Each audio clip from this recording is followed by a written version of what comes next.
அப்படின்னு சொன்னா, ஐயா நான் எபிரேன் ஐயா, சமுத்திரத்தையும் பூமியும் உண்டாக்கின பரலோகத்தின் தேவனாகிய கர்த்தரிடத்தில் பயபக்தியாய் இருக்கிறவன் ஐயா அப்படின்னார். பாருங்க, எனக்கு தூக்கி வாரி போட்டுருச்சு. கூப்பிட்டு, நீ யாருப்பா, உன் தொழில் என்னப்பா, நீ யாருன்னு கேட்டா சம்பந்தமே இல்லாத ஒரு பதில் சொல்றாரு. இவர் கேட்ட கேள்விக்கும் சம்பந்தம் இல்லை, இவர் பண்ண வேலைக்கும் சம்பந்தம் இல்லை. எனது கேட்ட கேள்வியில் இந்த ஆன்சரே கிடையாது. கர்த்தருக்கு பயப்படுறானு கேட்டாங்க, அதெல்லாம் கேட்கல. அதே போல இவர் கர்த்தருக்கு பயந்தவா வேலை செஞ்சாரு. ஆனால் இவர் சொல்றார், ஐயோ நான் கர்த்தருக்கு ரொம்ப பயந்தவையா. ஆமாம், நான் கடவுள் என்னைய ஒரு இடத்துக்கு போக சொன்னார், அதனால் ஆப்போசிட்டில் போகிற கப்பலில் ஏறி வரவும் இப்படிலாம் கடல் சீத்தம் ஆயிடுச்சு, ஏன் இப்படி நடக்குதுன்னு பயந்துட்டேன். இன்றைக்கி நிறைய கிறிஸ்தவர்கள் பண்ணுற வேலை அதுதான். பண்ணுறதெல்லாம் ஆண்டவருக்கு பிடிக்காத வேலை பண்ணிட்டு அதுக்கப்புறம் எனக்கு ஏன் இந்த நஷ்டம் வந்துச்சு, ஏன் இந்த கஷ்டம் வந்துச்சு, ஏன் இது வந்துச்சு அது வந்துச்சு, நான் ரொம்ப பயந்துட்டேன், நம்ம கர்த்தரை தேடுறவனாச்சு அப்படின்னு சொல்லிட்டு ஆண்டவர் மேலே இருந்து பார்த்து உங்களுடைய பதிலை, உங்களுடைய கேள்விகள், உங்கள் சிந்தையில் வருகிற யோசனைலாம் பார்த்து அவர் ஆச்சரியப்படுகிறார்.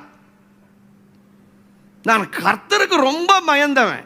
ஏன் சார், கடவுளுக்கு இந்த விஷயம் தெரியுமா நீங்கள் அவருக்கு பயந்தவர்னு? ஏன்னா அவர் சொன்னது என்ன, எப்பா நினிவேக்கு போனார், இவர் கப்பல் ஏறி தர்ஷீஸுக்கு போயிட்டு இருக்கிறார். கேட்டா நான் ரொம்ப பயந்தவன் சார். எத்தனையோ பொய் ரெசுமேல புளியிருக்கோம், ஆனால் இது அந்த பொய்யுக்கெல்லாம் தலையாய பொய்ன்னு நினைக்கிறேன். நம்ம பண்ணுறதெல்லாம் பண்ணிட்டு நான் கர்த்தருக்கு ரொம்ப பயந்தவையா.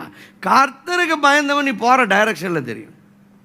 கர்த்தருக்கு ஆபிரகாம் ஆண்டவர் பிள்ளைய கொண்டு போய் பலி செலுத்துறார். ஆண்டவர் சொல்றார், நீ எனக்கு பயப்படுறேன்னு இப்போ நான் தெரிஞ்சுக்கிறேன். அவர் சர்டிஃபிகேட் கொடுக்கணும் நம்ம பயப்படுறோமான்னு. இவர் ஆப்போசிட்டில் ஓடிட்டு நான் கர்த்தருக்கு பயந்தவன், இவருக்கு சர்டிஃபிகேட் கொடுத்து சைன் இவரே போட்டுக்கிட்டார். ஹல்லேலூயா, தேங்க்யூ ஜீசஸ் கிரைஸ்ட்.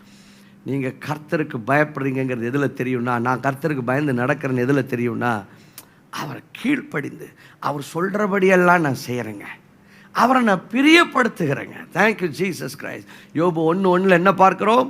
யோபு தேவனுக்கு பயந்து பொல்லாப்புக்கு விலகிறவனாக இருந்தான். He pleased God because he shunned evil.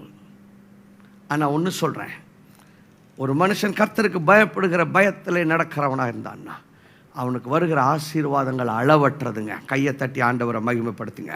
எத்தனை பேர் அந்த அளவற்ற ஆசீர்வாதங்களுக்குள்ளே கடந்து வர விரும்புகிறீங்க?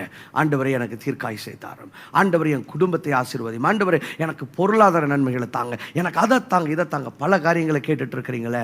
எனக்கு ஆண்டவர் அந்த ஆசீர்வாதங்களை எல்லாம் உங்கள் வாழ்வுகளில்